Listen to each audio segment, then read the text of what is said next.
Actually, with Tacitus Today, your pushback channel, and thank you for joining this audio live stream. In this essay, I'd like to talk about how mass migration of illiterate black and brown peasants into the West, and it is mass migration, is very much part of the affirmative action, race, gender, quota type things for jobs. So when certainly to Australia at least, and I'll talk a little bit about other countries in a minute, but certainly Australia, when the mass migration kicked off, there wasn't really any affirmative action programs around. And the first sort of the Chinese and the Indians, a lot of Indians came, and the only jobs they could get were the lowest of the lowest paid jobs, the most menial jobs, where literacy and skills and qualifications and so on didn't matter, and so there would be things like, I don't know, floor cleaners, where you just say, okay, you're at a big shopping centre or a large area, okay, I want you to mop that whole floor and sweep it, and you could sort of have a monkey see, monkey do type approach. So, okay, do that, or move those, move stuff from that truck and put it into that truck, or those type of jobs. So the most basic entry level labouring jobs where there was no real qualifications or anything at all needed, you could just do it. And again, didn't matter if you spoke the language or anything. So, and they could work in pretty long hours. Some of those Chinese floor cleaners, I queried it at one place. That guy's been, I don't think he's had a break in 10 hours. Who cares? So they were underpaying them, and in my view, they were being exploited. And the labour hire scams hadn't become a thing at the time. That came along sort of fairly soon afterwards, really.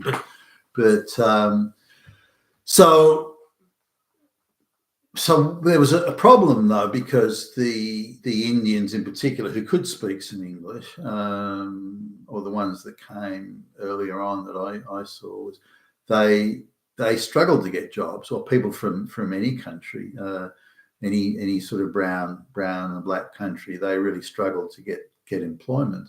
Nobody would employ them in anything other than the most menial jobs. I remember people coming around to places I was at. The Indians were interesting. They would come around. I mean, all credit to them for making the effort, but they would come around in large groups. You could have 20, 30 of them. All right, the wider family, like the whole fucking village, had somehow managed to emigrate to Australia. I don't know how that happened. I mean, none of them had any skills or qualifications, but so I don't know. Again, I don't know how that happened. But they would arrive, and they would, sort of a rather, perturbed and confused receptionist might come in and say, "Look, Billy Bob, there's some Indians out in the foyer. They want to know if there's any jobs." And what do you mean India? What are you talking about? Well, there's a whole bunch of them out there. What? So you sort of more out of what's going on, and you just go and have a look. So I go, and there'd be the whole. Well, they're all in the reception areas, like standing room only, and they're all there and ask me, you boss, are you the boss? Have you got the job for me? And so that was how they were going about it. And some of them would say, look, it's really hard to get a job. We were told that Australia was desperate for. You'd have to sort of talk to them a bit to tease this out of them. Australia was desperate for workers and desperately needed people, but we're finding it really tough. We can't get jobs, and why not? And so they decided to go around and just go to tall buildings and just knock on doors effectively. All credit to them for making the effort, but okay, well, what skills do you have? Well, none. And some of them, maybe they'd worked for a family business, some monopoly, but it wasn't. They really did anything. They were just a member of the family that kind of swanned around, pretending they were important and involved in some sort of prestigious type occupation. But I found that none of them, in my view at least, were employable. Well, what can you do? And they just couldn't do anything. So they found it really hard to jobs initially, and the advertising, because the Human Rights Commission started making threats. I got threats once. Started making threats. If you haven't got a lot of brown people, brown or black people in your company, then you're Hitler. That sort of stuff kicked off pretty early, and the government funded, taxpayer funded organisations were using this to intimidate organisations. I didn't take that too well, and I was just like, look, if they're qualified, I don't mind. I mean, gee whiz, happy if they speak the language and they're qualified and they're the best candidate for the job, happy to employ them. I've got no qualms about it. And again, given that I'd spent so much time traveling internationally and doing business all over the world, I was probably the least prejudiced on a race basis than anyone around, but they still had to be qualified, otherwise I wasn't going to give them a job. So this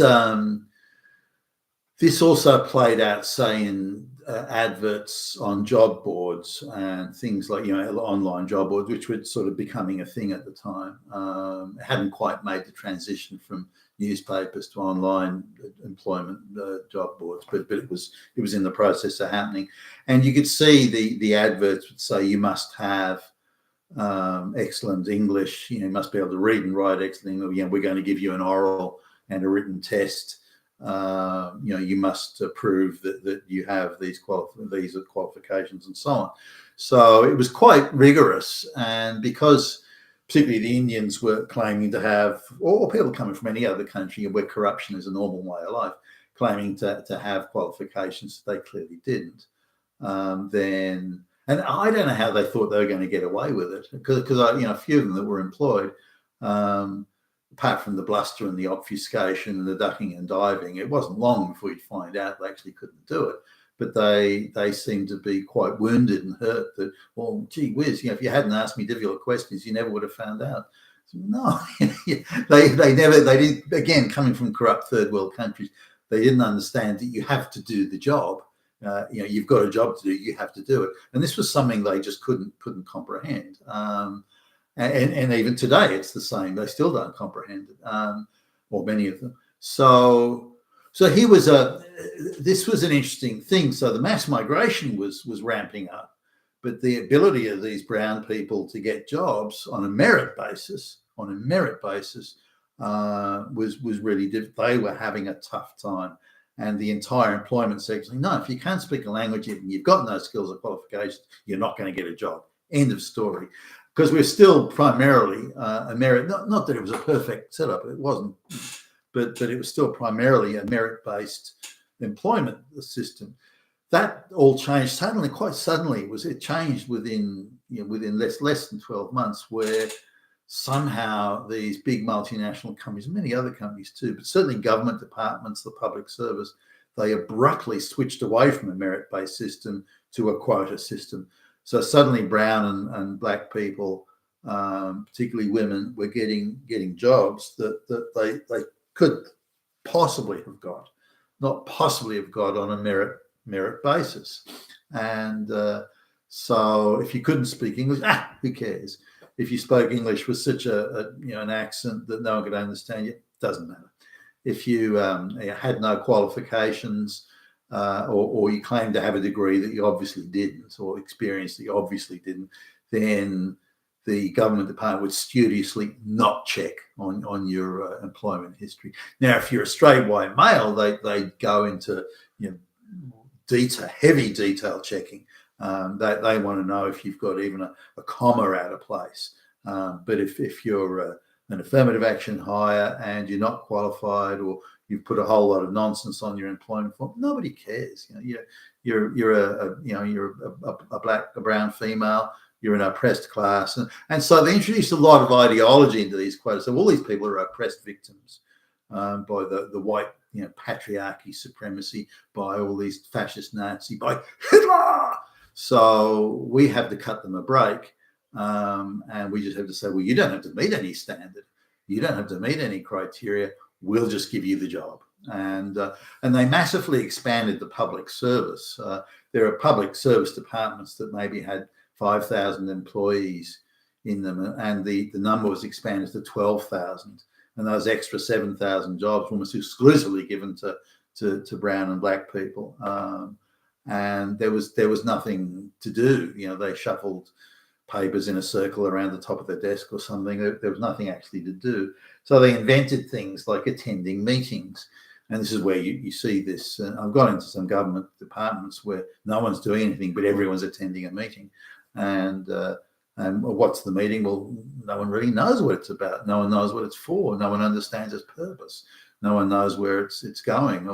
So there's no agenda, and everyone's sort of posturing, and there are radical feminists there to say that's not right, that's patriarchy, that's misogyny, and so you get all this absurd ideology, and the whole thing became ideological. But the thing about it was that in order to make these mass migration unqualified, the brown and the black people, in order to make them employable, all merit had to be jettisoned.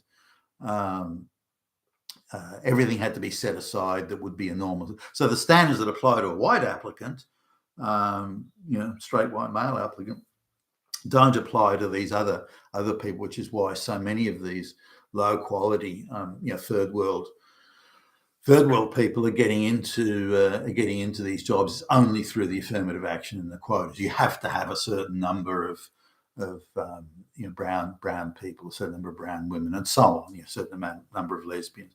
The only way white people can sort of guarantee themselves employment is if they say they're trans or they're somewhere on the LGBTQ spectrum. That's the only way sort of white people can get in. Or other ones I've noticed recently that which has kind of caused me to chuckle a little bit is white people who in order to claim some sort of victim status, one guy who's having trouble getting a straight white guy's having trouble getting a job. He started swanning around saying he'd had a heart attack and a stroke, but he'd recovered, and so he said it worked like a magic charm. They employed him on the spot as soon as he said it. Another guy, this guy's actually genuine. He's gone into drug and alcohol rehab so many times. I've lost count, but he's never been unemployed. And no matter how bad it gets, they hold the job open for him. And he decided to leave the one company and actually go and get a better job. But he told them, like, his right up front, the right up front wasn't his degree in economics or anything like that. It was up front, was saying, hey, I've been in drug whole rehab a million times. That's it, give this man a job. So it's working in strange ways in with white people now. So next time you go, you're a straight white guy. Next time you apply for a job, cover yourself in some form of victim clothing, and that'll be it. Don't let that man at the door. Give him an employment contract to sign. So this is the.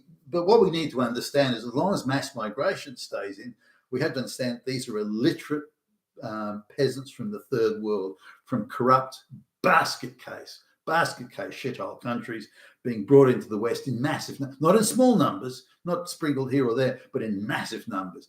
That they are unemployable. They are absolutely unemployed. All they can do is do the flip the burgers, and that's all they can do. Be greeters at the front door of the Walmart store. They can't do anything else. And that in order to guarantee them, or at least on probability give them employment opportunities, then there has to be affirmative action, race and gender quotas in there, forcing companies to hire them. Now, coming back a little while ago, I think it was the first time. I think it might have been the first time I was in Texas, in the United States, and we were the company that I worked for was in partnership with a local Texas company to bid for a contract of business that was partially funded by the state government, like the Texas state government, the federal government, and a private company. And so we were working through this, and I was there as the the sort of to give the commercial and technical expertise and make sure the interests of my employer were being observed. So I was there for that, and I was surprised in the company because there were these sort of Mexicans and there was a woman who'd been in quite a bad car accident, had a lot of scarring. And there are other people who sort of struck me as being either minority people or handicapped. I wonder why he had so many, So I was talking to the CEO about it. There's this burger place around the corner that he was crazy about. So we went there, and I quite liked that. And he was telling me about that the reason these people are there is because he gets extra points in bidding for government-funded contracts. So if he can say he's got a certain number of black people or Mexican-born people or minorities groups, and he said he gets points for that woman who'd been handicapped. She'd been in quite a bad car accident, gone through the windscreen and so on, and she was quite badly scarred around the face, and she was deemed or qualified as handicapped. So by giving her a job, he again got extra points again. So this gave him an advantage. And if you got a certain number of points for hiring all these minorities and handicapped people, then you would go further up the list or you have a better chance of winning the contract. And so this was the first time I'd heard. This would have been, I don't know, mid 1980s, I suppose. I was still a pretty young guy, and so I was surprised by this. Well, wow, what's that got to do with the commercial value of your offering, the goods and services you're offering, value for money for the taxpayer? He said, nothing. He said it's an extra cost I have to bear because these people can't really do their jobs. So the CEO tells me he's got to carry these extra costs. So all he does is he loads those extra costs onto the price of the project. So really the taxpayer's paying for this. And these people aren't really picking up any skills. They're not really, they know they're there from affirmative action. And they know they're there because the government is interfering in the natural workings of the market. So even then I said, well, why doesn't the government just spend money giving these people night school education so that they do become employable? And he was, it's not just that. A lot of them got bad attitudes. So, okay. I thought, well, look, it's none of my business. It's his company. I'm in another country, so I don't want to poke my nose. But it did strike me as strange. So the government was giving this company, or any company, not just this company, giving any company and forcing them to hire minorities. And if you didn't have any minorities in the staff, you got zero sort of bonus points, which meant effectively you couldn't even bid for a government contract.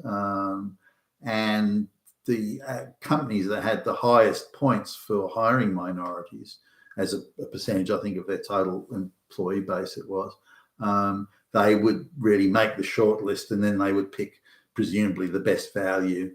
I doubt that even happened then, but presumably the best value for those goods and services being offered based on how many black and brown people you employed.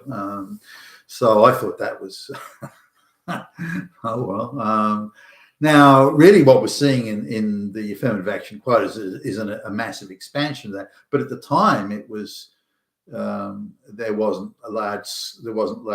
some around, but there wasn't a large, anywhere near the large scale migration that we see today. So because of the mass migration, the affirmative action program, thus the jettisoning of merit, has been expanded out of all proportions. So now it's everywhere. And you can go to businesses in the city, in Sydney, for example, and you go in and here's me in downtown Sydney sitting with, and I am the only white person in the fucking office. Everyone is brown or black. But this is downtown Sydney. You've got to be kidding me. But these are the sort of things that are going on. And this is all due to affirmative action. If it was up to me to employ or not employ any of the people that are in the room with me, I wouldn't employ any of them. they've been outrageously overpromoted, and they all think they're such hot shit. We've come to the white country and now we're running things here, and they think they're so. I mean, they swan around with. They actually think they know what they're doing.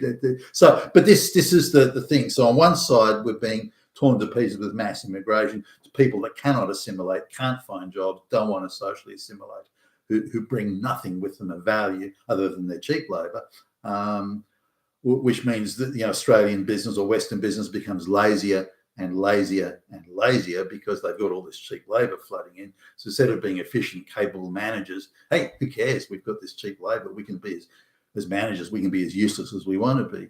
And on the other side, the mass migration can only be assimilated into the employment sector by affirmative action, race and gender quotas, and so on. So we're being assailed from all sides. I mean, this has got to be one of the most clearest recipes for civilizational destruction I think we can possibly concoct, and it's being forced on us, aggressively forced on us by the globalists. You've been a Tassus today, your Pushback channel. Thank you for listening.